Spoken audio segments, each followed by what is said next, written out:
Bismillahirrahmanirrahim. Assalamualaikum warahmatullahi wabarakatuh. Alhamdulillahi ala ihsani wa syukru lahu ala taufiqihi wa amtinani wa asyhadu an la ilaha illallah wahdahu la syarika lahu ta'ziman li sya'nih wa asyhadu anna Muhammadan abduhu wa rasuluhu da'ila ridwanih. Allahumma salli alaihi wa ala alihi wa ashabihi wa ikhwanih. Hadirin dan hadirat yang dirahmati oleh Allah Subhanahu wa taala, pada kesempatan yang bahagia ini insyaallah kita akan bahas tentang sejarah singkat Yahudi ya, atau Bani Israel ya, sejak awal kemunculan mereka kemudian hingga saat ini dan kemudian hingga akhir zaman, tentunya semuanya dengan secara singkat, karena kita tahu bahwasanya musuh sesungguhnya kaum muslimin ya adalah orang-orang Yahudi. Kata Allah Subhanahu wa taala, la tajidanna asyaddan nasi adawatan lil ladzina amanul yahuda. Kau akan mendapati orang yang paling keras permusuhannya terhadap orang-orang beriman adalah orang-orang Yahudi ya, lebih daripada orang-orang kafir yang lainnya. Meskipun kata para ulama al-kufru millatun wahidah, kekufuran adalah agama yang satu, saling bahu-membahu untuk menyerang kaum muslimin, tetapi yang paling keras permusuhannya adalah orang-orang Yahudi.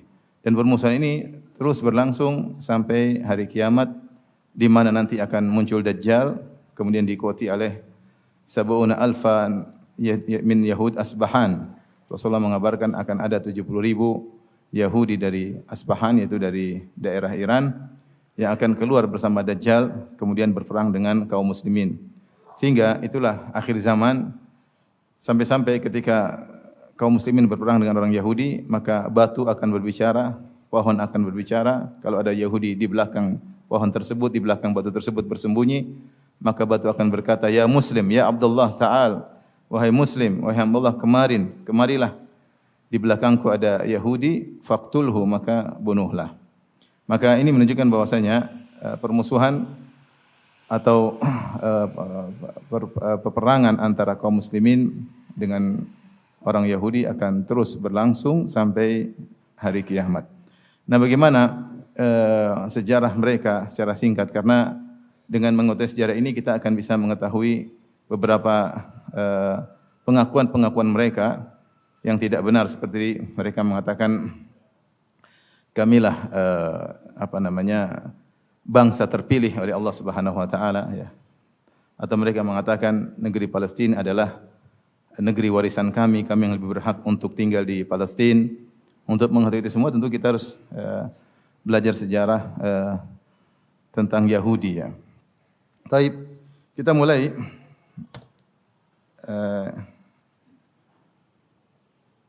sejarah Yahudi. Kita ambil sejarah Yahudi tentu dari sumber utama yang mereka akui sendiri, yaitu yang termaktub dalam Perjanjian Lama ya. Perjanjian Lama atau yang mereka yakini sebagai Taurat disertai dengan kitab-kitab tambahan,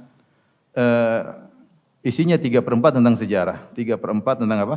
Sejarah Yahudi. Ya. Dan tentunya kita tahu mereka adalah kaum yang sangat buruk sebagaimana dijelaskan dalam Al-Qur'an ya. Mereka terlaknat. Allah berfirman, lu'inal ladzina kafaru min bani Israila ala lisani Dawud wa Isa bin Maryam, dzalika bima asaw wa kanu ya'tadun. Sungguhnya telah dilaknat orang kafir dari kalangan Bani Israel melalui lisan Daud dan Isa bin Maryam. Hal ini karena mereka bermaksiat dan pelanggaran yang mereka lakukan. Mereka adalah kaum pembunuh para nabi, dan apalagi yang mau diharapkan dari kaum yang hobinya membunuh para nabi, yang di mana Allah sebutkan dalam beberapa ayat wa qatlahumul anbiya, di mana mereka membunuh para nabi. Kemudian mereka juga kaum yang mencela Allah. Allah sebutkan dalam Al-Qur'an, mereka mengatakan yadullahi maglulah, bahwasanya tangan Allah terbelenggu. Mereka juga mengatakan innallaha faqir, sungguhnya Allah adalah fakir. Bahkan betapa banyak celaan mereka dalam Perjanjian Lama tentang Allah Subhanahu wa taala, yang perlu pembahasan khusus tentang akidah dan watak orang Yahudi. Insyaallah ada pembahasan khusus. Namun saya isyaratkan bahwasanya mereka adalah kaum yang sangat bejat ya, yang telah disebutkan dalam Al-Qur'anul Karim dan terbukti dari bagaimana perbuatan mereka membunuh para nabi dan bagaimana mereka mensifati Rabbul Alamin dengan sifat-sifat yang buruk. Dan sifat-sifat yang buruk tersebut Allah hikayatkan dalam Al-Qur'an di mana mereka mengatakan tangan Allah terbelenggu, di mana mereka mengatakan Allah miskin, Allah fakir, wa nahnu agniya, kami yang kaya. Demikian juga terbukti dalam perjanjian lama mereka mensifati Allah dengan sifat-sifat yang buruk. Sehingga ini membuktikan bahwasanya mereka adalah kaum yang sangat parah ya. Tapi sejarah Palestina atau sejarah Palestina dimulai ya, sejarah Yahudi dimulai dengan kisah Nabi Ibrahim alaihissalam ya. Sebelum Nabi Ibrahim alaihissalam datang ke Palestina, maka Palestina sudah ditempati oleh beberapa kabilah, beberapa suku. Di antaranya dari suku Al-Finiqiyun, itu kabilah Arab yang berhijrah dari Jazirah Arab. Jadi Al-Finiqiyun ini sudah ada di Palestina sekitar kurang lebih 3000 tahun 3000 sebelum Masehi. Kemudian di sebelah selatan Palestina juga didiami oleh kabilah-kabilah Arab yang lainnya. Yang paling terkenal adalah Kan'aniyun. Kan'aniyun. Tentunya semua keturunan Nabi Nuh alaihissalam dan keturunan Nabi Adam alaihissalam. Kan'aniyun atau Kan'an. Dan oleh karenanya kalau kita baca dalam Taurat atau dalam Perjanjian Lama, terutama sejak kisah Nabi Ibrahim, sering disebut tanah Kan'an. Tanah Kan'an. Jadi Palestina itu dalam Taurat pun diakui sebelum muncul Yahudi lahir. Yahudi kan lahir dari rahimnya pernikahan antara Ibrahim, kemudian siapa? Nikah dengan Sarah. Sarah punya anak siapa? Ishak. Ishak punya anak siapa? Yakub. Yakub punya anak 12. Itulah Yahudi. Bani Israel maksudnya anak-anaknya apa? Yakub. Dan di zaman Ibrahim Yahudi belum ada. Bani Israel belum ada. Nah, tanah Palestina sudah dikenal dengan tanah Kan'an. Sehingga tanah tersebut sudah ditempati oleh suku-suku Arab, baik suku Finiqiyun, di antaranya adalah suku Kan'aniyun, bangsa Kan'aniyun. Dan diakui dalam Taurat berulang-ulang disebut. Itu bisa cari aja kalau pakai searching, ya, tulis tanah Kan'an, maka keluar dalam Bible banyak sekali. Dan sering mereka istilahkan dengan tanah Kan'an, negeri Kan'an. Ini menunjukkan mereka tahu bahwasanya secara sejarah tidak ada hak bagi Yahudi untuk mengatakan itu tanah nenek moyang kami, enggak ada. Karena sebelum mereka tinggal di situ sudah banyak orang yang tinggal di situ. Dan orang-orang Kan'aniyun menempati Palestina kurang lebih tahun 2500 sebelum Masehi. Sebelum Masehi maksudnya sebelum lahirnya Nabi Isa ya. 2500 sebelum Masehi. Kemudian di sisi Laut Putih sekelompok orang dikenal dengan kabilah Filistin. Disebutkan dari pulau Ikritis atau Crete ya.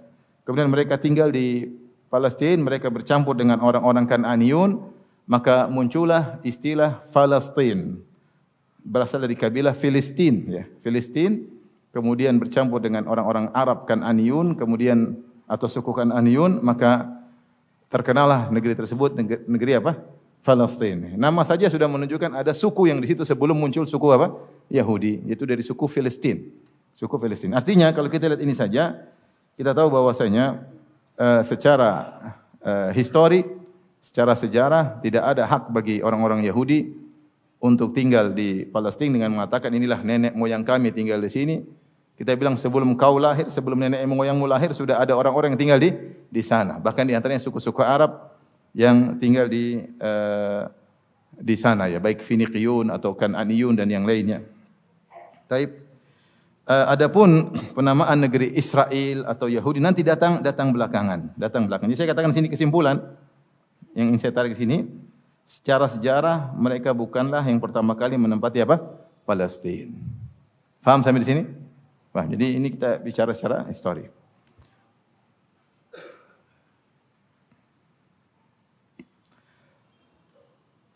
Baik, kita lanjutkan.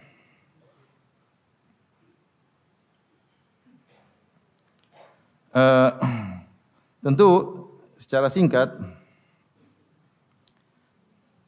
bagaimana munculnya Bani Israel, antum tahu sungguhnya sudah tahu semuanya bahwasanya Ibrahim alaihissalam ya menikah dengan Sarah ya, kemudian satunya dengan apa? Hajar. Ini disebutkan dalam kitab Kejadian Perjanjian Lama. Antum bisa buka dari kitab Perjanjian Lama, kitab Kejadian bagian 17. Di situ cerita bagaimana Sarah Kemudian sudah lama menikah dengan Ibrahim, tidak punya anak. Akhirnya Sarah mempersilahkan Ibrahim untuk menikah dengan apa?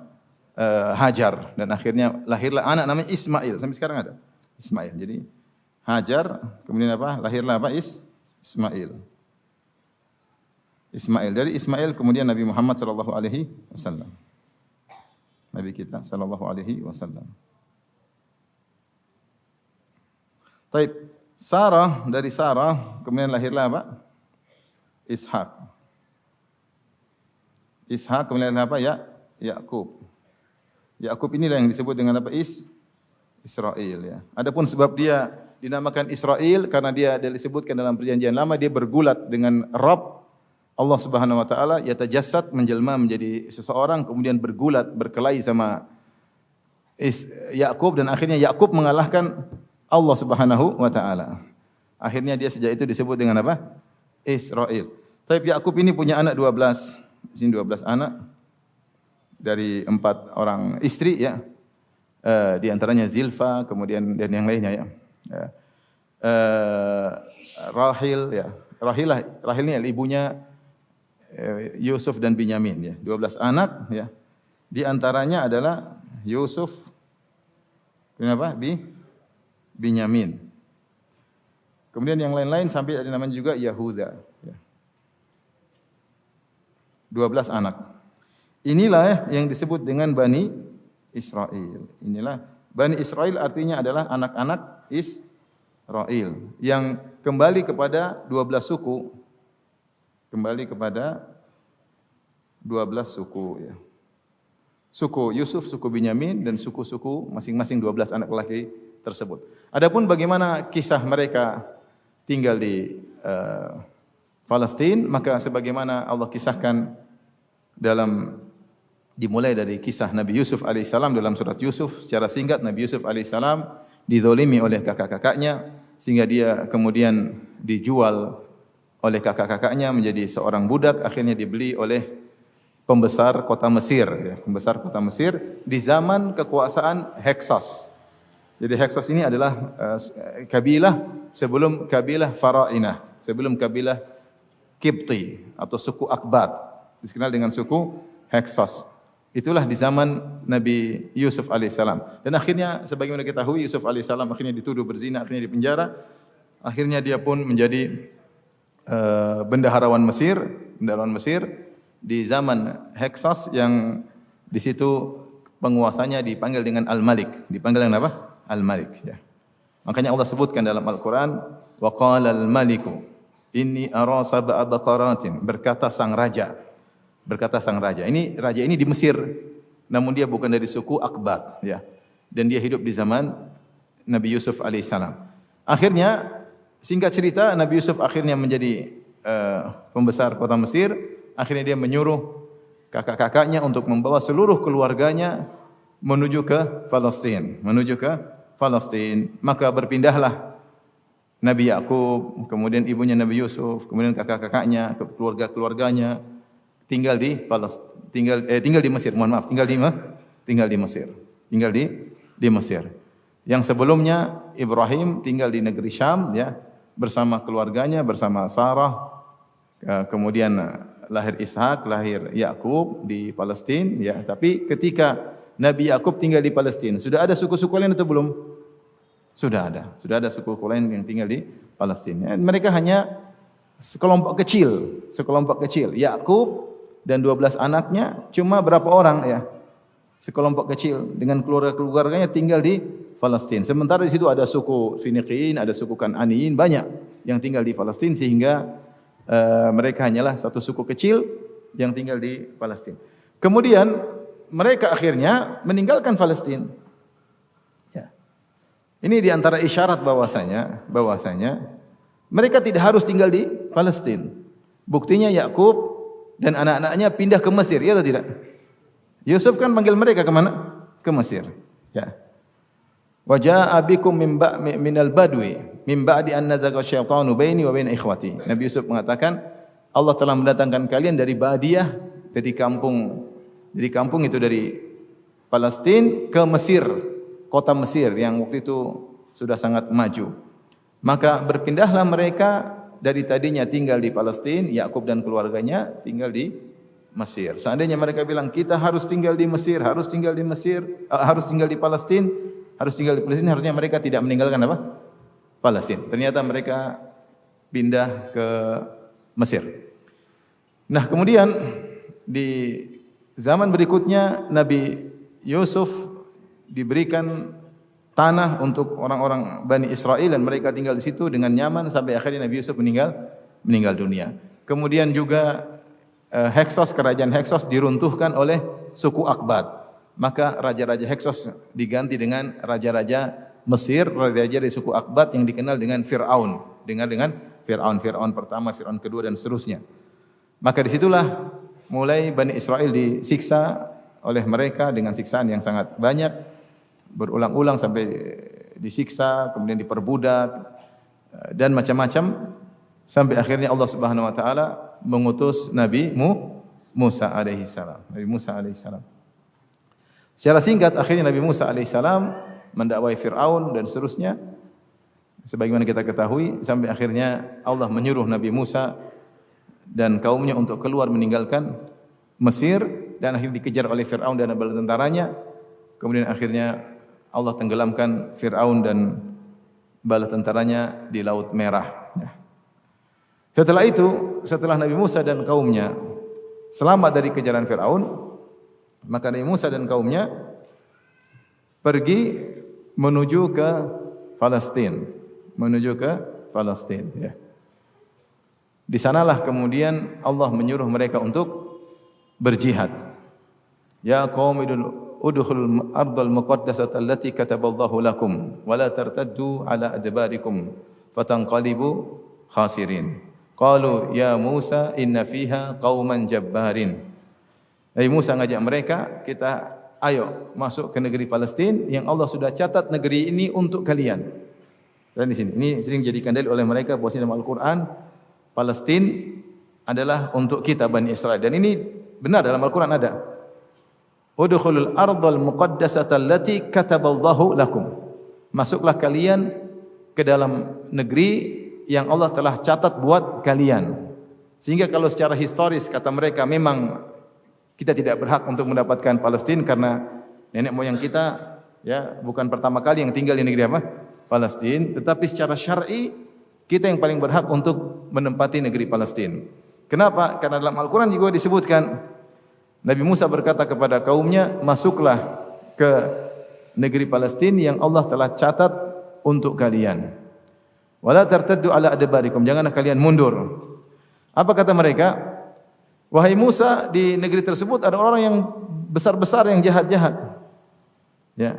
Wa inna lan nadkhuluha hatta yakhruju minha. Kami tidak bakalan masuk dalam negeri tersebut sampai mereka keluar. Mereka tidak mau masuk. Akhirnya Nabi Musa nyuruh mereka untuk perang, mereka tetap tidak mau sampai akhirnya mereka mengucapkan perkataan yang sangat buruk. Kata mereka, "Fadhhab anta wa rabbuka faqatila inna hahuna qa'idun." Sebenarnya Allah sebutkan dalam surat Al-Maidah. Kata orang-orang Yahudi Bani Israel, "Pergilah engkau wahai Musa dan Rabbmu peranglah. Kami nunggu di sini hasilnya." Peranglah lawan mereka, kalau menang kita masuk, kalau enggak. Kami nunggu hasilnya di sini. Akhirnya Nabi Musa berdoa kepada Allah Subhanahu wa taala untuk menghukum mereka dan akhirnya mereka dihukum oleh Allah 40 sanatan yatihuna fil ard. Mereka 40 tahun mereka masuk dalam masa atih. Atih itu masa di mana mereka bingung. Sebagian ulama menyebutkan yaitu mereka hanya berputar-putar di suatu daerah sekian puluh kilo kalian sekian kilo kali sekian kilo. Muter terus, jalan kemana-mana muter situ saja. Tidak pernah keluar dari areal tersebut selama 40 tahun. Ya. Dalam masa atih ini terjadi banyak kejadian. Ya. Turun Taurat, mereka menyembah sapi dan banyak kejadian yang Allah sebutkan dalam Al-Quran dan juga termaktub dalam Perjanjian Lama. Mereka dihukum karena mereka tidak bertakwa kepada Allah, maka mereka terhalangi dari Palestina. Allah sudah bilang ini hak kalian, tapi karena kalian tidak bertakwa, tidak berhak dapat apa? Palestina. Paham? Tidak ada Palestina. Jadi Allah kasih kalian Palestina dengan syarat kalian apa? Bertakwa. Ya. Walaqad katabna fi zaburi min ba'di dzikr annal arda yarithuha ibadiyas salihun. Kata Allah Subhanahu wa taala, sungguh kami telah mencatat dalam Az-Zabur, itu kitab suci Nabi Daud. Min ba'di dzikr, setelah tercatat di Lauhil Mahfuz. Annal arda yarithuha, sungguhnya bumi itu diwarisi oleh hamba-hamba kami yang saleh. Ketika mereka tidak saleh, maka mereka tidak dapat negeri Palestina. Bahkan mereka dimasukkan oleh Allah dalam Ardutih, yaitu tanah yang di mana mereka muter-muter di situ saja berapa tahun? 40 tahun. Sampai generasi, ada yang menyatakan semua generasi yang membangkang ketika itu semuanya meninggal. Termasuk di zaman itu pun meninggal Nabi Musa alaihissalam dan juga meninggal Nabi Harun alaihissalam. Kemudian kenabian dilanjutkan oleh murid Nabi Musa alaihissalam yang bernama Yusha bin Nun. Maka Yusha bin Nun ini setelah generasi itu meninggal kemudian berjalan dengan generasi baru yang masih muda-muda, maka mereka berangkat ke Palestina untuk berjihad lagi. Ketika itu mereka ada ketakwaan, akhirnya mereka berhasil masuk menguasai apa? Menguasai Palestina. Menguasai Palestina. Ketika mereka berhasil mengalahkan penduduk Palestina untuk menguasai Palestina, Allah sebutkan mereka hendaknya wadkhulul baba sujjada. Ya.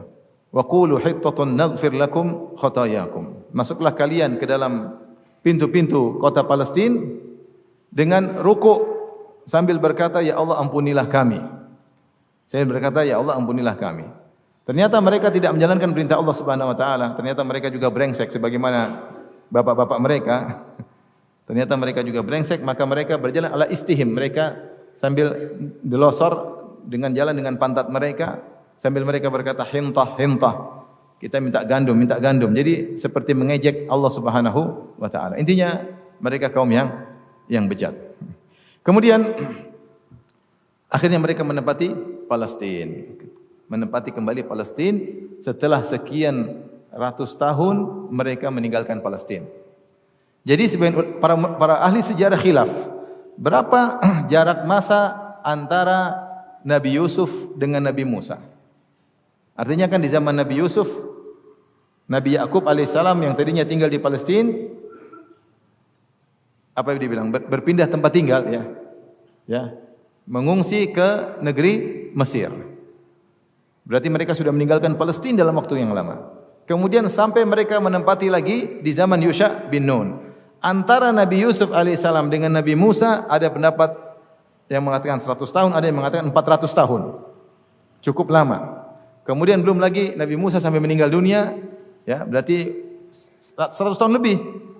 Atau mungkin 200-an, mungkin 300-an. Baru kemudian di zaman Yusha bin Nun mereka bisa menempati lagi negeri Palestina.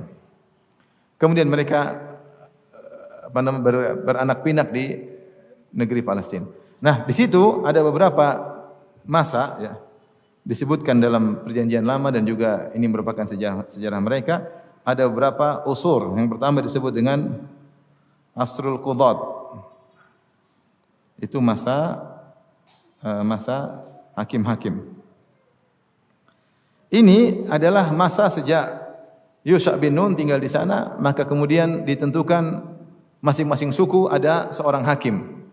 Jadi mereka ada 12 suku, masing-masing suku punya hakim yang di mana kalau ada masalah mereka kembali kepada hakim tersebut dan masing-masing hakim mengurusi suku mereka. Kemudian di zaman tersebut terjadi apa yang terjadi, kemudian mereka melakukan maksiat, terkadang mereka berselisih dengan suku-suku yang lain sampai akhirnya mereka diusir dari negeri mereka, ya, sebagaimana Allah kisahkan dalam Al-Qur'an. Kemudian setelah Asrul Qudat maka muncul disebut dengan Asrul Muluk. Itu masa kerajaan. Masa raja-raja. Masa raja-raja ini atau fase raja-raja ini muncul sejak zaman Talut. Sebagaimana Allah sebutkan dalam Al-Qur'an, ya. Alam tara ilal mala'i min bani Israila min ba'di Musa idh qalu li nabiyyihim lahum ib'ats lana malikan nuqatil fi sabilillah. Ketika ada pembesar-pembesar Bani Israel di zaman setelah Nabi Musa, itu jauh setelah Nabi Musa. setelah zaman Yusha bin Nun, setelah zaman Nabi Musa. Ketika mereka berkata kepada Nabi mereka tersebut Nabi Samuel. Mereka berkata kepada Nabi Samuel, "Ib'ats lana malikan nuqatil fi sabilillah." Ya. Qala hal asaitum in kutiba alaikumul qitalu alla tuqatilu. Qalu wa ma lana alla nuqatila fi sabilillah wa qad ukhrijna min diyarina wa abnaina. Perhatikan, ini adalah lafaz dalam Al-Qur'an. Kata Nabi Samuel kepada mereka, nanti kalau diwajibkan jihad bagi kalian, kalian ternyata tidak jihad. Sebagaimana nenek moyang kalian. Ya. Bosnya dulu pernah disuruh berjihad, malah bilang, wahai Musa, kau dengan Tuhan aja yang perang, kita nunggu di sini. Hal asaitum in kutiba alaikumul qitalu alla tuqatilu. Mungkin diwajibkan perang, kalian tidak mau berperang. Apa jawab mereka? Qalu wa ma lana alla nuqatila fi sabilillah. Kenapa kami tidak berjihad di jalan Allah? Wa qad ukhrijna min diyarina. Kami sudah terusir dari negeri kami. Dari mana? Palestina. Jadi di zaman itu mereka sudah diserang juga oleh bangsa-bangsa lain dan mereka sudah terusir. Jadi mereka terusir dari Palestina. Wa abnaina, ya. Makanya kami akan berperang untuk kembali ke negeri Palestina. Akhirnya Nabi tersebut meminta kepada Allah dan Allah kabulkan. Nabi tersebut berkata, "Innallaha qad ba'atsa lakum Taluta malika." Sungguhnya Allah telah mengutus kepada kalian Talut sebagai raja. Mereka protes, ya. Kenapa Talut yang jadi raja? Ya. Wa nahnu ahaqqu bil mulki minhu wa lam yu'ta sa'atan minal mal. Kenapa Talut yang jadi raja? Kami yang berhak dari suku kami untuk jadi raja. Talut bukan dari keturunan orang-orang terpandang. Dari sisi harta kami harta lebih banyak. Kenapa Talut yang jadi raja? Ini ngayalnya mereka, ya. Sudah Tuhan yang pilih, Allah yang pilih, mereka masih tidak mau. Akhirnya Nabi Samuel mengatakan ada dalil bahwasanya Talut berhak jadi raja, ada tabut. Fihi sakinatun min rabbikum wa baqiyatum, ya. Mimma taraka alu Musa wa alu Haruna tahmiluhul malaikah. Jadi nanti tatkala Talut datang maka akan ada tabut semacam kotak besar. Yang situ berisi sakinah, ada khilaf di kalangan para ulama apa yang dimaksud dengan sakinah. Ada yang mengatakan juga di situ ada peninggalan Nabi Musa, ada yang mengatakan tongkat, ada yang mengatakan lembaran Taurat. Intinya kalau ada peti tersebut atau kotak tersebut datang bersama Talut, itu bukti bahwasanya dia berhak jadi raja. Dan ternyata benar. Akhirnya Talut diangkat jadi raja, kemudian malaikat menurunkan kotak tersebut, akhirnya mereka berperang. Allah sebutkan dalam surat Al-Baqarah. Nah, dalam peperangan tersebut di antara pasukan Talut ada seorang pemuda namanya Daud. Daud alaihissalam. Dan akhirnya Daudlah yang membunuh Jalut, pimpinan dari pasukan musuh. Wa qatala Dawudu Jalut. Akhirnya Daud alaihissalam membunuh Jalut. Setelah itu, setelah Talut tidak jadi raja, maka kerajaan dipindahkan kepada siapa? Daud.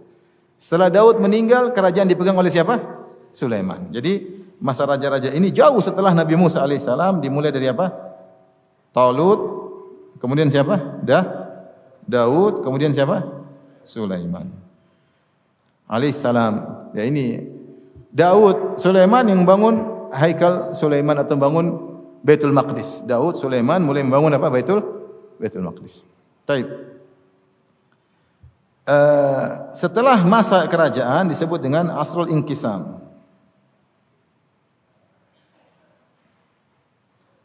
Itu masa terpecah.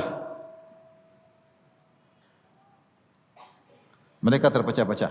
Ketika Sulaiman alaihissalam meninggal dunia, disebutkan dalam perjanjian lama, maka mereka terpecah-pecah, ya. Saya tuliskan di sini sebentar. Baik. Maka Bani Israel terpecah menjadi dua. Ketika Sulaiman meninggal dunia, maka rakyatnya datang kepada anaknya Nabi Sulaiman. Nabi Sulaiman namanya Ruhbu'am atau Rahibim. Ini antum bisa lihat di kalau teks Indonesia dalam perjanjian lama disebut dengan Rahibim. Itu anaknya Nabi Sulaiman, Rahibim bin Sulaiman. Mereka bilang, "Wahai Rahibim, ayahmu sudah meninggal dunia Sulaiman. Kami ingin angkat engkau sebagai raja. Tetapi kami ingin kau kurangi aturan-aturan bapakmu. Bapakmu dulu terlalu ketat aturannya, keras, kami tidak bisa melakukan."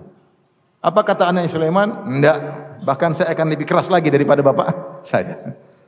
Akhirnya mereka tidak setuju dengan Rahbaim. mereka pergi kepada seorang namanya Yorbaim bin Nabat. Yorbaim bin Nabat. Yorbaim bin Nabat ini dahulu adalah salah seorang panglima di zaman Nabi Sulaiman, kemudian dia kabur ke Mesir. Ketika dia mendengar Sulaiman meninggal, maka dia balik. Kemudian mereka rayu dia untuk diangkat menjadi seorang raja. Akhirnya terpecahlah Bani Israel menjadi dua kelompok. Mereka 10 suku. Dua suku membaiat Rohbaim atau Rohbaim, ya, kemudian mereka mendirikan kerajaan namanya Mamlakat Yahuda. Ibu kotanya Yerusalem. Suku apa yang membaiatnya? Dua suku, suku Yahuda dan suku Binyamin. Suku Yahuda dan suku Binyamin. Dari 12 suku. Sisa 10 suku yang lainnya semua membaiat Yorbaim. Mereka mendirikan kerajaan namanya Mamlakat Israel, kerajaan Israel atau Mamlakat Samirah. Ibu kotanya Sikhim. Ini di bagian utara, ini bagian selatan. Selatan ini bagian apa? Utara. Utara Palestina, ini kerajaan pemberontak ya gampangannya. Tapi yang mayoritas yang membaiat mereka. 10 suku gabung pada kerajaan tersebut dipimpin oleh Yorbaim atau Yorbim. Kemudian 2 suku bergabung dengan Rahbim, ya, anaknya Nabi Sulaiman alaihissalam. Maka terjadilah 2 kerajaan di zaman tersebut yang disebut dengan Asrul Inqisam, yaitu fase perpecahan. Jadi kita tadi ada fase pertama tadi apa? Fase Al-Qudat, fase hakim-hakim, kemudian fase raja-raja, baru kemudian fase perpecahan. Nah, apa yang terjadi setelah terjadi perpecahan tersebut? Akibatnya ada beberapa akibat. Yang pertama, di zaman tersebut terjerumusnya Bani Israel dalam kekufuran banyak sekali. Ini disebutkan dalam Perjanjian Lama. Baca saja. Jadi kekufuran, terjadi riddah, maksiat, mereka kacau. Ya. Kemudian setelah itu juga terjadi peperangan saudara yang tidak putus-putus antara kerajaan utara dengan kerajaan selatan. Antara kerajaan utara, kerajaan Israel dengan kerajaan Yahuda. Terus perang karena mereka tidak saling cocok-cocokan. Belum lagi mereka perang dengan suku-suku sekitar.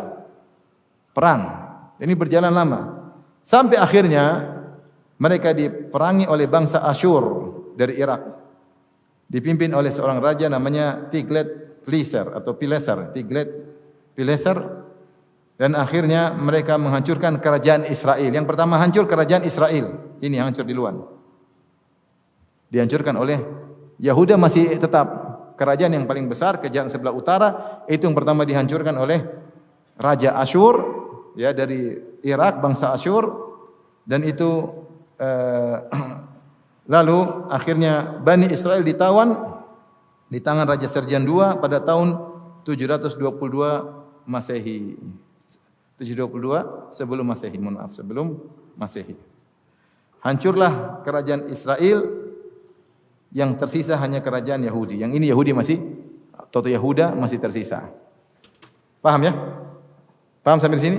Jadi 2 kerajaan terpisah, terjadi perang saudara, belum lagi berperang dengan orang sekitar, terjadi banyak kekufuran, kemaksiatan, kemudian mereka diserang oleh kaum Asyur, bangsa Asyur dari Irak, kemudian akhirnya kerajaan Israel hancur. Ini terjadi pada tahun 722 sebelum Masehi.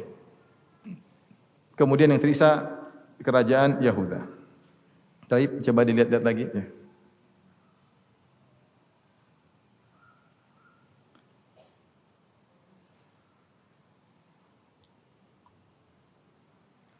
Baik, kita lanjut. Setelah itu apa yang terjadi? Terus pada tahun 608 sebelum Masehi, 608 sebelum Masehi, datang Fir'aun Mesir, ya, dari suku Akbat, kemudian menjajah kerajaan Yahuda. Kerajaan itu cuma satu yang ada di selatan, kerajaan Yahuda, kemudian dikuasai oleh Mesir. Kemudian juga kerajaan Israel yang dikuasai oleh bangsa Asyur juga direbut oleh Fir'aun, Faraina, dari kebangsaan Mesir, ya. Masih lanjut? Ya. Israel tadi kerajaan 2, kerajaan Israel sebelah utara, keberadaan Yahuda sebelah selatan. Israel tadi dijatuhkan oleh siapa? Bangsa Asyur, Asyur dari Irak. Kemudian datang itu tadi tahun 722 sebelum Masehi. Pada tahun 608 sebelum Masehi datanglah suku Farainah atau bangsa Akbat dari Mesir kemudian menguasai negeri Yahuda yang tersisa. Kemudian sekaligus mereka menguasai Israel yang masih dipegang oleh Asyur dikuasai. Jadi akhirnya seluruh Palestina, kerajaan Israel dua-duanya baik Israel maupun Yahuda semuanya dikuasai oleh siapa? Fir'aun Mesir. Kemudian berjalan waktu pada tahun 586 sebelum Masehi. Maka Bani Asyur, bangsa Asyur di Irak dilanjutkan oleh Babilonia. Asyur kalah atau dilanjutkan oleh Babilonia. Suku Babil. Nah, suku Babil karena dia melanjutkan Asyur, dia ingin merebut kembali Israel yang tadinya dikuasai oleh Asyur, diambil oleh Fir'aun, dia ingin kuasai lagi. Maka akhirnya mereka pun datang pada tahun 586 sebelum Masehi dengan dipimpin oleh Bakhtanasar kalau bahasa Arab, kalau bahasa Inggris sebut Nebukadnezar. Nebukadnezar atau bahasa kita, bahasa Arab disebut Bakhtanasar. Maka dia pun datang masuk ke Palestina dan dia menghancurkan haikal apa? Sulaiman. Kemudian ditawan atau dibuang. Kemudian dia menawan Bani Israel di Babilonia. Bani Israel semua dibawa ke Babilonia. Disebut dengan Asrul Babili. Al-Asrul Babili itu pembuangan ke Babilonia, ke Irak. Suku bangsa Israel dikeluarkan dari Palestina, dibawa ke Babilonia itu di Irak. Ya. Maka di sanalah mereka hidup lama di Irak dan mereka terpengaruh dengan wasaniyah paganismenya Babilonia. Babilonia kaum penyembah berhala, kaum musyrikin. Karena mereka yang berkuasa sementara Bani Israel terkuasa, diperbudak, tawanan, akhirnya mereka banyak terpengaruh dengan kaum yang berkuasa. Mulailah tercampur kesyirikan dan macam-macamnya. Di zaman tersebut juga hilang Taurat. Mereka akui sendiri. Taurat hilang. Karena Taurat tidak ada yang hafal masalahnya. Dan Taurat sudah mereka sembunyikan, ternyata juga apa? Hilang. Karena dipaksa, diusir, sehingga Taurat hilang. Di zaman Babilonia. Zaman Babilonia. Kemudian, apa yang terjadi setelah itu pada tahun 539 sebelum Masehi, Persia mengalahkan Babilonia. Ya.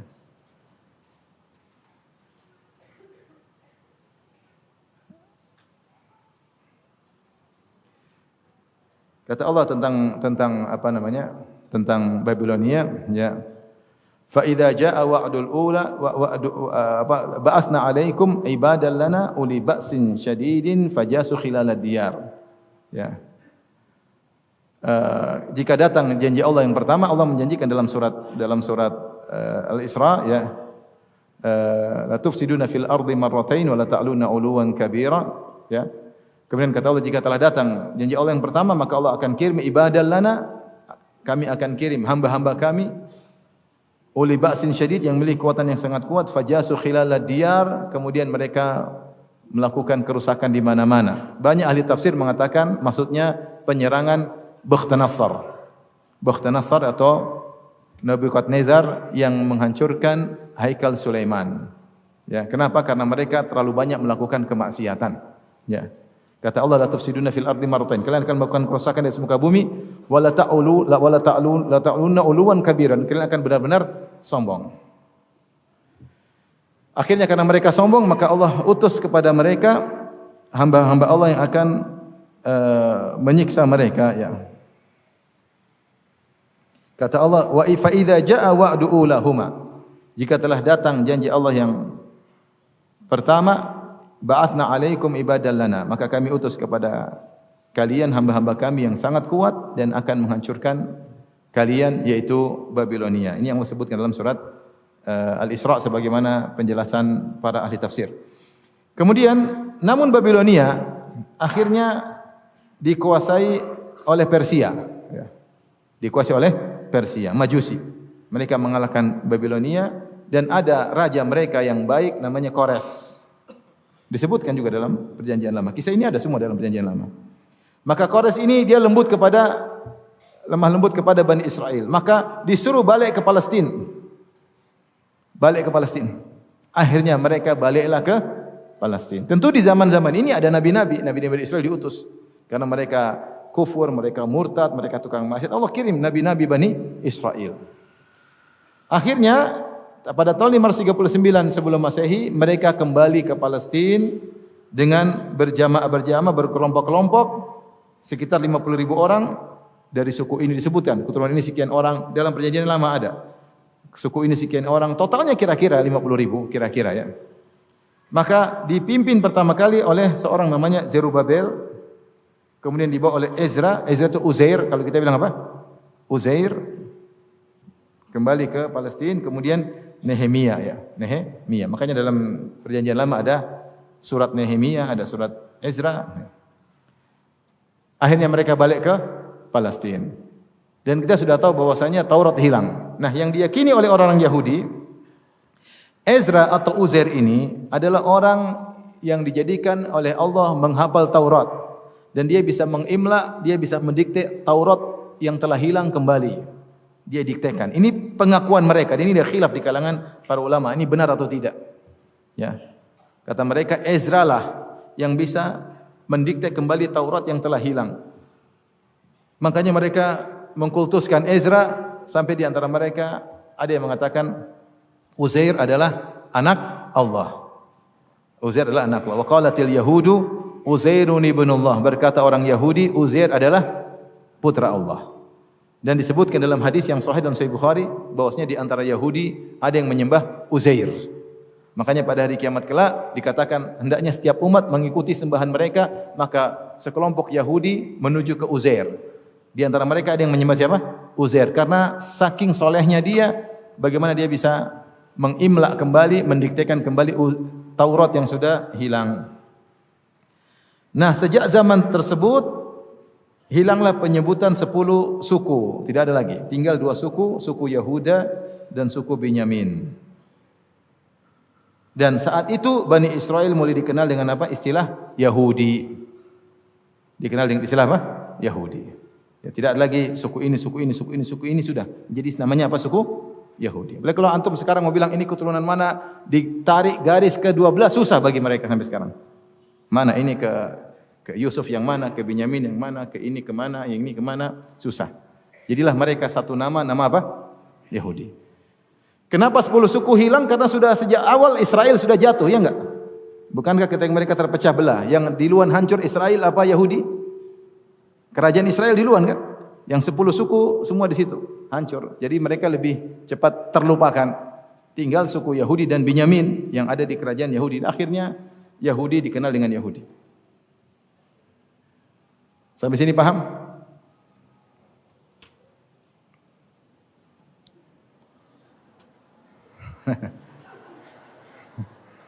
Jangan bilang Ustaz ulang kembali, jangan ya. Berat ulang kembali. Taib, kita lanjutkan. Saya singkatkan lagi. Saya singkatkan kembali ya. Jadi intinya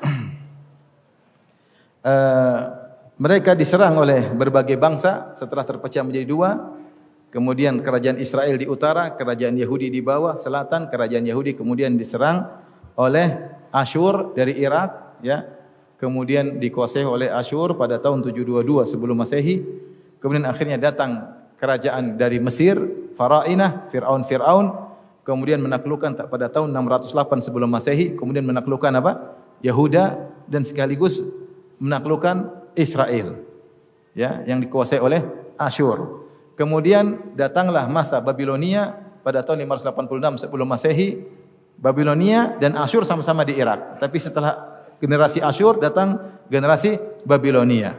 Maka akhirnya mereka ingin kembali merebut kerajaan yang pernah dikuasai oleh Asyur. Maka mereka ke Palestina dipimpin oleh Bukhtanasar atau Nebukadnezar. Dialah yang kemudian menghancurkan Haikal Sulaiman pertama kali. Dia mencari Haikal Sulaiman pertama kali, dibikin kerusakan, kemudian semua Bani Israel dibawa ke Irak di Babilonia, dijadikan budak, disiksa di sana sampai sekian lama ya. Akhirnya kemudian Persia, ada raja namanya Kores berhasil menaklukkan Babilonia. Kemudian rupanya Raja Kores ini, Majusi ini sayang kepada, agak lemah lembut kepada Bani Israel, maka disuruh pulang ke Palestina. Akhirnya mereka balik ke Palestina secara bertahap, dibawa oleh Zerubbabel, kemudian oleh Ezra atau Uzair, kemudian Nehemia ya. Nah, Uzair inilah yang diyakini bisa mendiktekan kembali Taurat yang hilang. Taurat hilang kapan? Ketika masa pembuangan tersebut, pembuangan ke Babilonia karena kerusakan sana sini, Baitul Maqdis dihancurkan, Haikal Sulaiman dihancurkan, maka Taurat hilang. Tapi Uzair diyakini bisa mendiktekan kembali Taurat. Makanya dia dikatakan sebagai putra Allah, Uzair ibnu Allah, dan sebagian mereka menyembah Uzair ya. Sejak zaman itu 10 suku Asbat, Sibt mulai tidak ada penyebutannya, hilang, tinggal Yahuda, suku Yahuda dan suku Binyamin, dan akhirnya jadilah namanya Yahudi. Baik. Kita lanjutkan. Maka mereka kembali ke Yerusalem, ke Palestina, di bawah kekuasaan siapa? Persia. Masih oke? Baik.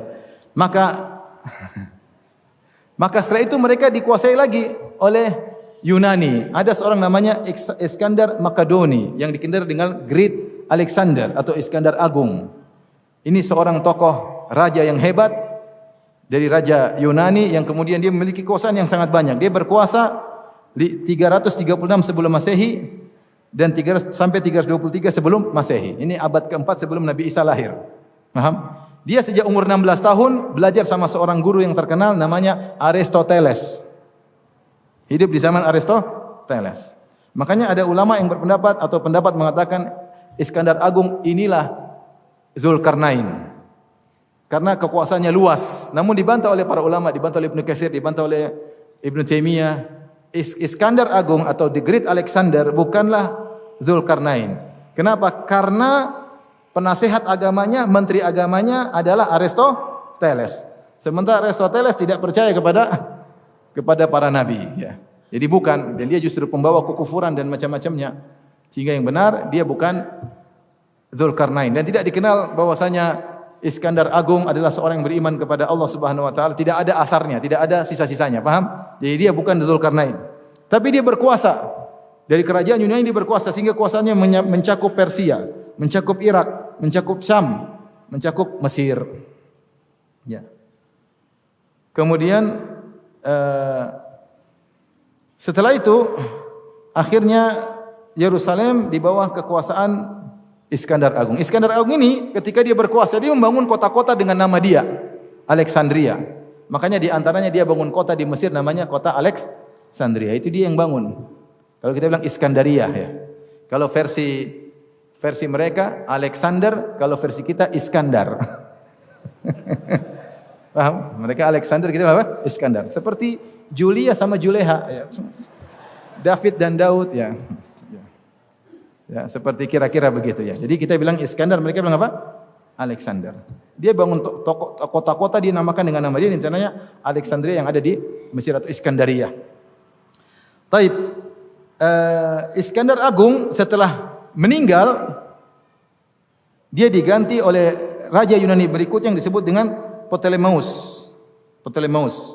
Dimulai dia berkuasa di Mesir. Dia dulu adalah jenderalnya Alexander Agung. Alexander Agung meninggal, dia yang ganti. Maka terjadilah silsilah kerajaan Ptolemeus di Mesir.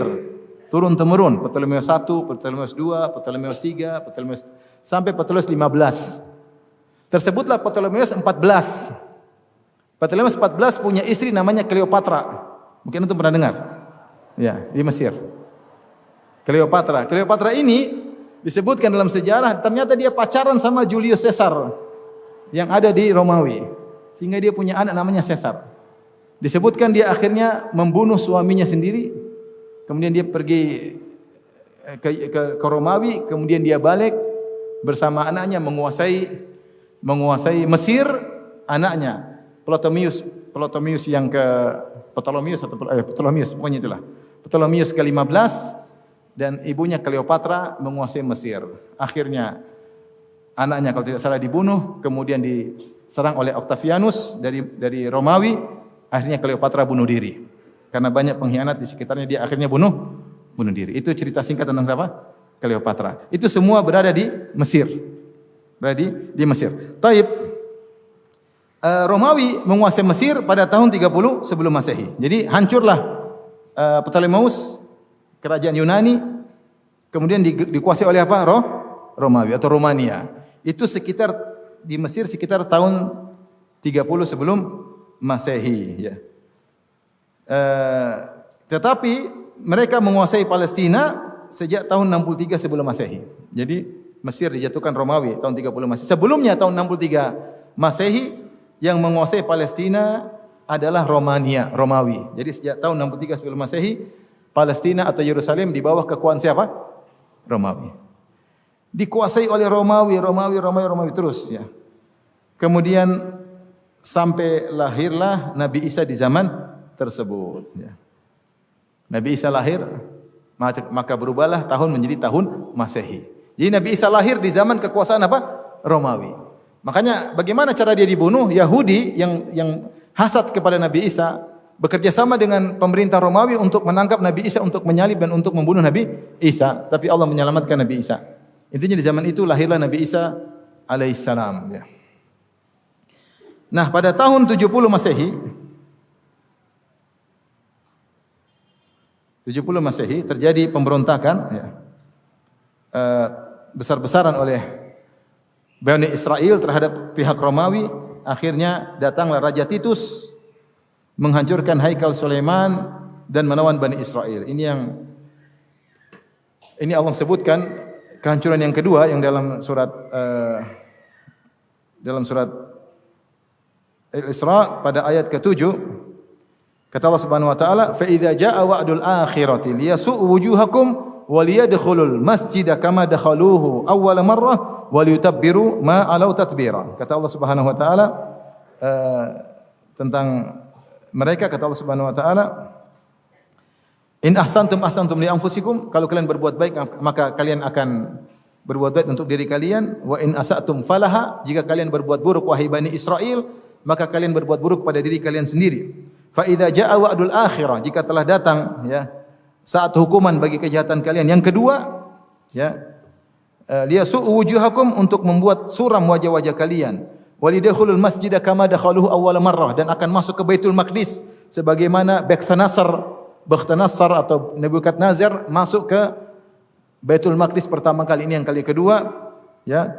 Kemudian waliyutabbiru ma alau tatbira, dan untuk menghabiskan sehabis-habisnya apa yang ada di situ. Maka Haikal Sulaiman dihancurkan kedua kali. Paham? Inilah yang kata para ulama dalam buku tafsir. Yang pertama oleh Nebukadnezar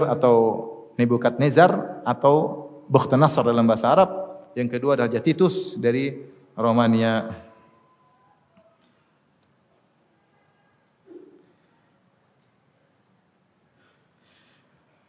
Kemudian pada tahun 135 Masehi, sekarang sudah Masehi, Yahudi memberontak lagi, maka Raja Adrianus menghancurkan Yerusalem dan membangun kuil Jupiter di tempat lokasi Haikal Sulaiman. Karena Romania ini penyembah dewa-dewa. Mereka penyembah apa? Dewa-dewa. Di antaranya dewa Jupiter, ya. Dewa Jupiter, mungkin dewa Saturnus, mungkin dewa. Mereka bangun untuk jengkelkan mereka bangun kuil Jupiter di atas Haikal Sulaiman. Dan sejak saat itu Yerusalem diganti namanya dengan Ilya. Yerusalem diganti namanya Ilya. Makanya dalam sebagian hadis dalam Sahih Bukhari disebut Ilya. Maksudnya apa? Yerusalem. Tapi yang kasih nama orang-orang Romawi. Ya. Setelah itu mereka pun orang-orang Yahudi tercerai-berai dan dibenci di mana-mana. Allah Subhanahu wa taala berfirman tentang mereka, "Wa idz ta'adzana rabbuka la yab'atsanna Allahu 'alaihim ila yaumil qiyamati may yasumuhum su'al adzab." Dan ketika Rabbmu Allah telah memberi pengumuman bahwasanya Allah akan utus kepada mereka sampai hari kiamat orang yang akan memberi siksaan kepada mereka. Dan sejak saat itu mereka menjadi suku yang dibenci dimanapun. Mereka dibenci dimanapun. Makanya dalam surat Al-Isra juga Allah mengatakan, "Asa rabbukum ayyarhamakum." Semoga Allah merahmati kalian setelah mereka dihancurkan oleh Romania. Kata Allah, "Asa rabbukum ayyarhamakum." Semoga Allah merahmati kalian. "Wa in uttum udna." Kalau kalian balik jahat, kami kembalikan lagi, kirim orang yang akan menyiksa kalian. Dan terus menerus. Kata Allah, "Duribat alaihimudz dhillatu aina ma thuqifu illa bihablin minallahi wa hablin minan nas." Ya. Mereka terus diberi kehinaan dimanapun mereka berada. Ya. Wa ba'u bi ghadabin minallah, dan mereka kembali membawa kemurkaan Allah Subhanahu wa taala. Dzalika bi annahum kanu yaqtulunal anbiya. Kenapa mereka membunuh para nabi? Jadi mereka diberi kehinaan oleh Allah terus menerus. Maka di mana-mana mereka dimusuhi, mereka tinggal di mana pun mereka dimusuhi, sampai datang Hitler hancurin mereka. Mereka dimusuhi karena mereka ini suku yang menjengkelkan. Suku yang menjengkelkan. Kenapa mereka menjengkelkan? Karena mereka bermuamalah dengan selain mereka dengan memandang selain mereka hanyalah makhluk yang tidak ada nilainya. Ya. Kenapa di antara persangkaan mereka menganggap diri mereka adalah Sya'bullahil Mukhtar, kami adalah suku yang terpilih. Sebagaimana Allah sebutkan dalam Al-Qur'an, ya. Wa qalatil yahudu wan nasara nahnu abna'ullahi wa ahibba'uh. Kami adalah kekasih-kekasih Allah dan anak-anak Allah. Mereka adalah suku pilihan. Allah sebutkan dalam Al-Qur'an, wa min ahlil kitabi man in ta'manhu bidinarin la yu'addihi ilaika illa ma dumta alaihi qa'ima dzalika bi annahum qalu laisa alaina fil ummiyina sabil. Di antara ahlul kitab orang Yahudi, ada yang kalau kau kasih amanah 1 dinar, dia tidak akan kembalikan kepadamu kecuali kau tongkrongi, mana uangku, mana uangku, mana uangku. Kenapa mereka tidak mau kembalikan uang? Dzalika bi annahum qalu, karena mereka mengatakan laisa alaina fil ummiyina sabil. Tidak ada masalah kita zalimi ummiyin, orang-orang Arab, enggak ada masalah, enggak ada masalah. Enggak ada urusan dengan mereka. Sesama mereka ada aturan, tidak boleh riba, tidak boleh. Tapi di luar mereka enggak ada aturan. Di luar mereka tidak ada aturan karena mereka makhluk yang terpilih. Sementara yang lain selain mereka seperti hewan. Disebutkan dalam sebagian protokolat bahwasanya selain Yahudi banyak seperti hewan. Hanyalah Allah ciptakan dalam bentuk manusia supaya bisa melayani mereka. Kalau antum jadi babi-babi kan susah disuruh-suruh. Susah digoblok-goblokin. Tapi dalam bentuk manusia supaya bisa pas dalam melayani mereka. Ya. Makanya mereka punya istilah tentang orang-orang di luar mereka. Dengan istilah misalnya disebutkan dalam Islam mereka disebut juwim. Ya, mereka sebut dengan juwim. Orang di luar Yahudi disebut apa? Juwim. Juwim itu artinya kotoran. Kotoran. Atau mereka istilahkan dengan aril. Aril itu maksudnya yang tidak kulit yang sebelum disunat, yang menutup apa? Menutup zakar, itu namanya aril. Maksudnya ini orang-orang najis. Orang-orang najis. Atau mereka sebut orang di luar mereka dengan mimzir. Mimzir itu anak zina. Mimzir anak zina. Terutama mereka bilang kepada orang-orang Arab. Karena orang-orang Arab keturunan Ismail anak zina dari siapa? Atau anak yang tidak syar'i dari Hajar. Intinya mereka menyebut orang-orang luar mereka dengan istilah-istilah yang tidak benar. Ini yang membuat mendasari mereka punya rasisme yang tinggi dan mereka menganggap luar mereka tidak apa-apa untuk dizalimi. Maka dimanapun mereka berada, mereka bikin ulah. Mereka bikin ulah. Akhirnya mereka di mana-mana dimusuhi, dibunuh, diusir di mana-mana sejarah. Sampai akhirnya muncul ya seorang namanya Theodor Herzl ya. Theodor siapa? Herzl apa siapa namanya? Yang kemudian akhirnya dia seorang Yahudi, kemudian dia menulis buku namanya Daulat Israel. Dia tulis buku tentang kerajaan Israel. Ketika dia tawarkan buku ini kepada Yahudi yang tersebar dan ada di antara Yahudi yang kaya, mereka tertawa. Ngapain bikin kerajaan apa? Yahudi. Tapi dia semangat. Akhirnya berdirilah negara Israel Raya yang disahkan oleh PBB ya pada tahun 1948 Masehi. Ya. Berdirilah kerajaan Israel. Ketika itu daerah mereka masih tidak terlalu besar. Orang-orang Arab ketika itu tidak terima. Terjadilah perang melawan mereka, perang pertama. Kalau tidak salah sehari atau beberapa hari setelah kemerdekaan mereka diserang oleh orang Arab. Diserang, hasilnya apa? Hasilnya mereka yang menang. Yahudi yang menang. Kemudian kekuasaan tadi PBB kasih kekuasaan mereka di Palestina jumlah penduduk cuma 30% dari penduduk Palestina, sisanya orang-orang Islam. Paham? Mereka cuma 30%. Tapi PBB menetapkan mereka diberi kekuasaan wilayah 55% wilayah, ya setengah lebih dikit.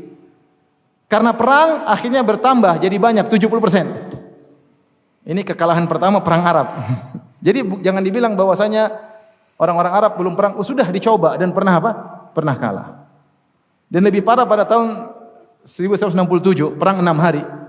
Antum coba tulis perang 6 hari di Google. Antum lihat yang perang langsung kalau tidak salah Yordania, Mesir dan beberapa negara Arab, kalau nggak salah di Lebanon. Kemudian negara Arab yang membantu banyak, ya membantu. Yang Kuwait lah, Saudi lah, semua negara Arab bantu. Dalam 6 hari kalah juga. Dan ternyata kerajaan Israel, wilayah Israel semakin besar, semakin besar lagi. Jadi mau saya, akhirnya mereka seperti ini sekarang, mereka semakin zalim dan ini puncak kezaliman, tidak pernah melakukan sebelumnya seperti ini. Sebagian ulama menyebutkan bahwasanya kenapa mereka seperti ini? Karena mereka punya syu'um atau mereka punya keyakinan, mereka anggap ini berbahaya. Karena sejarah menyebutkan setelah runtuhnya kerajaan Sulaiman, kerajaan mereka tidak ada yang bertahan lebih dari 80 tahun. Mereka bilang 80 tahun ini 8 tahun yang mengerikan. Karena kerajaan Israel tidak akan bertahan lebih dari 80 tahun setelah runtuhnya Nabi Sulaiman. Selalu jatuh. Dan mereka merdeka tahun 48 dan sekarang tahun 2023. Sudah 75 tahun. Jadi mereka ketar-ketir nih, 5 tahun lagi kita masih bisa bertahan atau tidak. Makanya ada yang mengatakan, Binyamin Netanyahu mengatakan kita akan bertahan lebih dari 80 tahun. Makanya mereka membombardir habis-habisan untuk menunjukkan bahwasanya itu hanya khurafat. Bosnya setiap 80 tahun Yahudi jatuh itu khurafat. Jadi dia ingin buktikan Binyamin Netanyahu, makanya dia habis-habisan ingin menang, ingin menghancurkan, ingin menjadikan negara Israel lebih besar. Itulah sejarah singkat Israel. Saya ingin sebutkan tentang syubhat mereka. Mereka mengatakan kami lebih berhak untuk memiliki Palestina secara syariat. Secara apa? Syariat. Kalau secara histori tadi sudah kita bantah, paham? Karena nenek moyang mereka bukan pertama kali yang tinggal di Palestina. Sebelum nenek Ibrahim pun sebelumnya sudah ada suku-suku yang lain. Apalagi zaman Nabi Yakub yang tinggal di Palestina.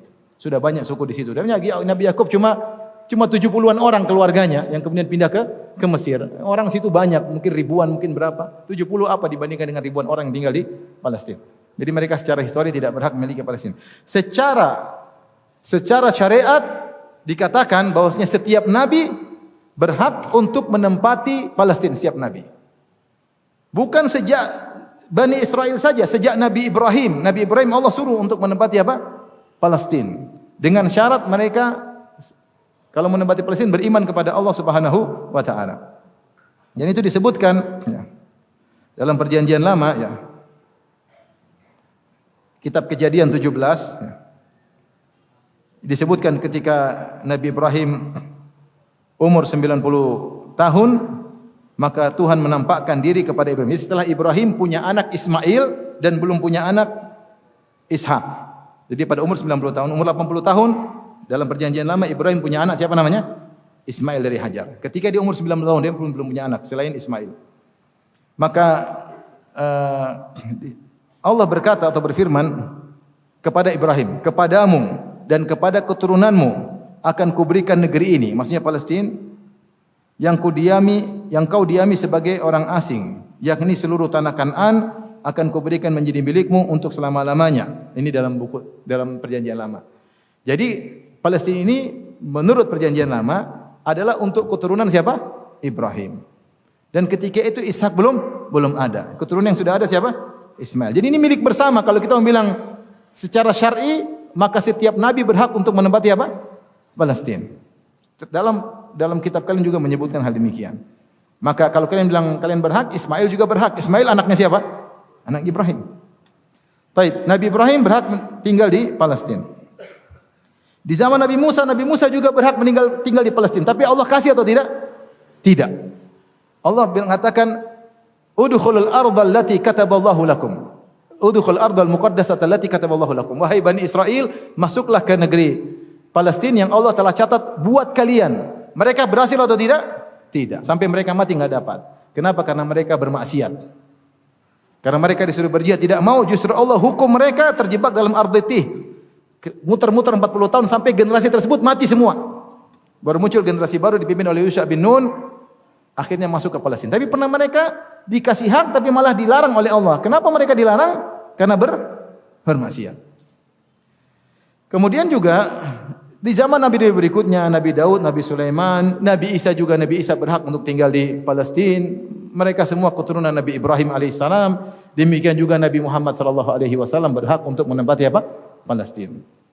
Di antara dalil secara syar'i kita, Nabi Rasulullah SAW ingin menguasai Palestina, banyak dalilnya. Seperti pada tahun 8 Hijriah, Nabi SAW mengirim pasukan untuk perang Mu'tah. Ini awal perang melawan negeri Syam untuk menguasai apa? Romawi. Maka Rasulullah mengirim apa? Pasukan Jaisul Umara dalam perang Mu'tah, di mana sekitar 30.000 orang melawan 200.000 orang. Kisah yang heroik tentang wafatnya bagaimana para sahabat Zaid bin Harithah, kemudian Ja'far bin Abi Talib, Abdullah bin Rawaha, dan kemudian bagaimana kepahlawanan Khalid bin Walid. Kemudian pada tahun 9 Hijriah Nabi berangkat sendiri menuju ke perang Tabuk. Nabi berangkat. Yang pertama tadi bukan 3.000 lawan 200.000. Yang pertama ketika perang Mu'tah. Pada perang Tabuk Nabi bawa 30.000 orang pergi ke Tabuk untuk perang, tapi Heraklius enggak berani muncul. Dia takut, ini yang dilawan Nabi. Heraklius tahu Nabi Muhammad adalah Nabi, makanya dia tidak berani, dia takut. Maka akhirnya Rasulullah tinggal di Tabuk 20 hari, tidak ada perlawanan sama sekali. Kemudian ketika Nabi akan meninggal, Nabi kirim pasukan dipimpin oleh Usama bin Zaid. Nabi bilang berangkat menuju Sam, perang. Ternyata Nabi sakit.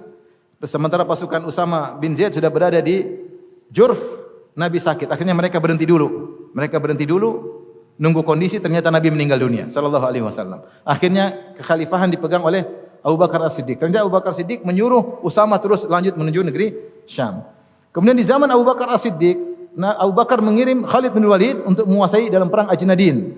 Di situ ada beberapa kota penting dikuasai, Nablus, Ramlah, Gaza, ini di Palestina dikuasai oleh kaum muslimin.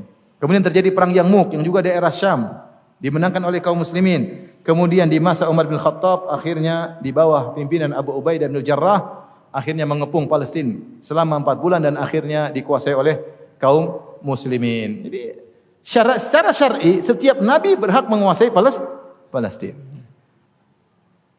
Bukan, terus kamu tidak bisa mengklaim bahwasanya kami yang berhak secara histori maupun secara apa? Syar'i. Secara histori kau bukan penduduk yang pertama, secara syar'i pun semua keturunan Ibrahim berhak memiliki apa? Palestina. Baik.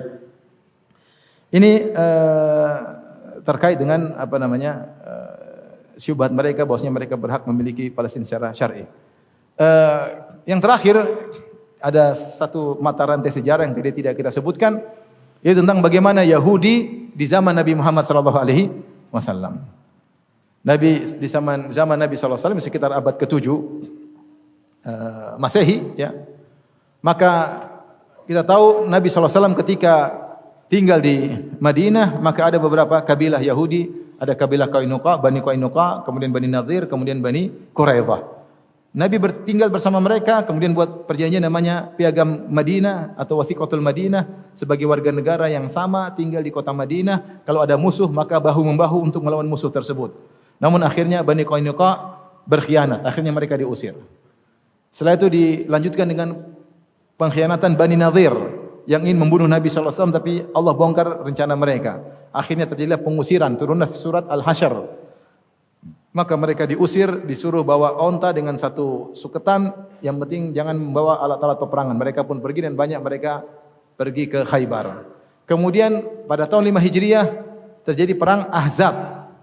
Perang Ahzab itu yang provokatornya adalah ayahnya Sofia, yaitu Huyai bin Akhtab. Dia Yahudi dari Bani Nadir, sakit hati. Ketika diusir, dia provokasi.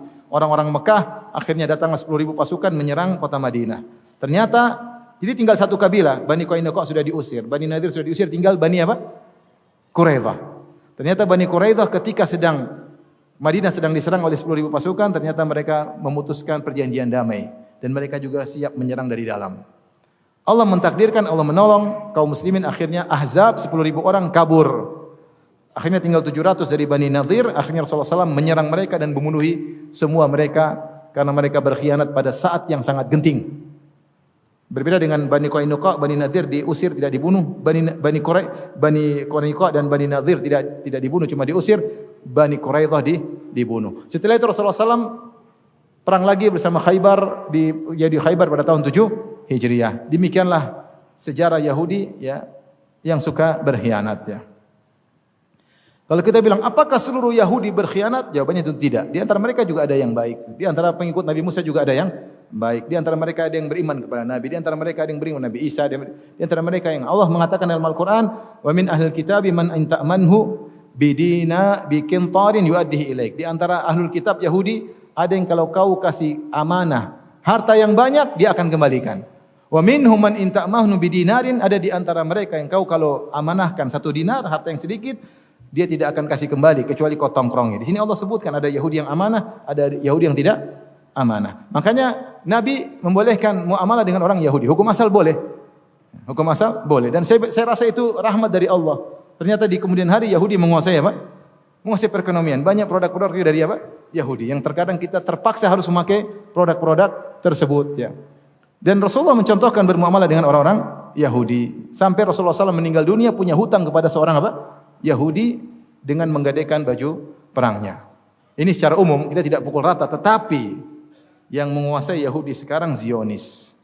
Mereka ini Yahudi yang brengsek, paham? Jadi apa yang? Yang brengsek. Baik. Kita hanya bisa berdoa kepada Allah Subhanahu wa taala semoga mereka segera dihancurkan oleh Allah Subhanahu wa taala. Baik, demikian saja apa yang disampaikan. Kurang lebihnya saya mohon maaf. Kita tutup kafaratul majelis. Subhanakallah bihamdik asyhadu an la ilaha illa anta astaghfiruka wa atubu ilaik. Assalamualaikum warahmatullahi wabarakatuh.